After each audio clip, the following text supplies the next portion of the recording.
एक जंगल के एक विशाल पेड़ पर एक नंदिनी चिड़िया अपने बच्चों के साथ रहती थी। वह दिल की अच्छी थी, लेकिन थोड़ी सी आलसी थी। उसी पेड़ के नीचे एक रानी चींटी अपनी पूरी टोली के साथ बिल में रहती थी। रानी, मैं देखती हूँ तुम लोग दिन भर काम में लगे रहते हो। एक दाना पाने के बाद उसी को लेकर बिल में आ जाती हो। कुछ आराम भी कर लिया करो। नंदिनी बहन, हम लोग भविष्य के लिए खाने की व्यवस्था करते हैं। मौसम हमेशा एक सा नहीं होता। बचत बहुत जरूरी है और बचत के लिए मेहनत करनी ही पड़ती है। मैं तो तुम्हें भी राय दूंगी कि तुम आने वाले कल के लिए पहले से ही खाने दाने की बचत कर लिया करो। हमें जब भूख लगती है तब हम खाना खा लेते हैं और आराम करते हैं। इसके बाद कल की चिंता नहीं करते हैं। नंदिनी बहन, मान लो कल मौसम बिगड़ गया और तुम्हें बाहर जाने का मौका न मिला तो खाने पीने की व्यवस्था कैसे करोगी? हम पंछी हैं, जरा भी मौका मिला तो हम व्यवस्था कर ही लेते हैं। समय बीतता रहा। गर्मी के बाद बरसात का मौसम आने वाला था। आकाश में बादल उमड़ घुमड़ कर रहे थे।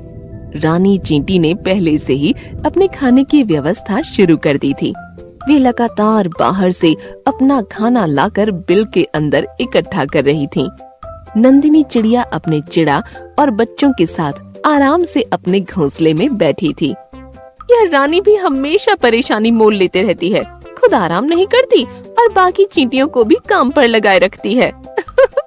अरे जरा से बादल क्या दिखे, ये सब चिंता में डूब गईं। अभी 2-4 दिन बाद बादल इकट्ठे होंगे, इसके बाद शायद बरसात हो सकती है। इस बीच लंबा समय है। रानी ने उनकी बात सुन ली और रुक गई। नंदिनी बहन, मौसम का कोई भरोसा नहीं होता।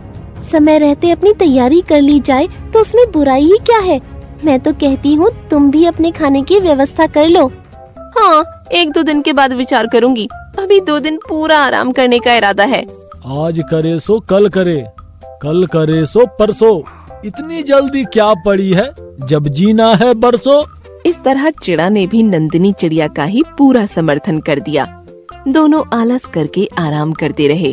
बस खा लिया और खिला दिया। दाने की बचत कुछ भी नहीं की। दूसरे दिन सवेरे ही बादल गरजने लगे और देखते ही देखते बरसात शुरू हो गई। नंदिनी चिड़िया ने मौसम के बारे में ऐसी आशा नहीं की थी। अब वह बाहर भी नहीं जा सकती थी।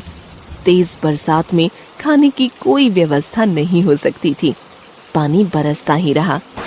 यह बरसात तो रुकने का नाम ही नहीं ले रही है। हम भूख बर्दाश्त कर लेंगे, लेकिन बच्चों का क्या होगा? रानी सही कह रही थी।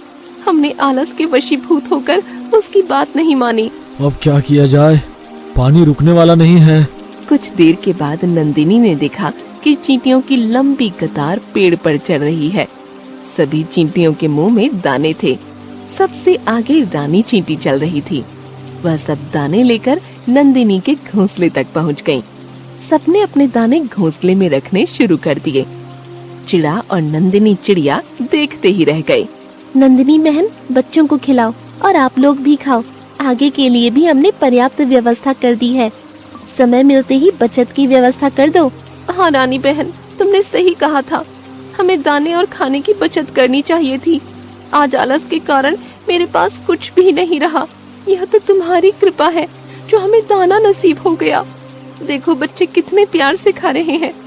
अब मैं हमेशा समय रहते खाने की बचत करूंगी ताकि भविष्य में पछताना न पड़े। बहुत बहुत धन्यवाद। नंदिनी, हम तुम्हारे पड़ोसी हैं। पड़ोसी का साथ निभाना और उसकी मदद करना दूसरे पड़ोसी का धर्म होता है। मुझे इस बात की खुशी है कि तुम भविष्य में बचत के बारे में कदम उठाने के लिए तैयार हो गई हो। नंदिनी को रानी की बातें बहुत अच्छी लगीं और उस दिन से दोनों पक्की सहेली बन गईं।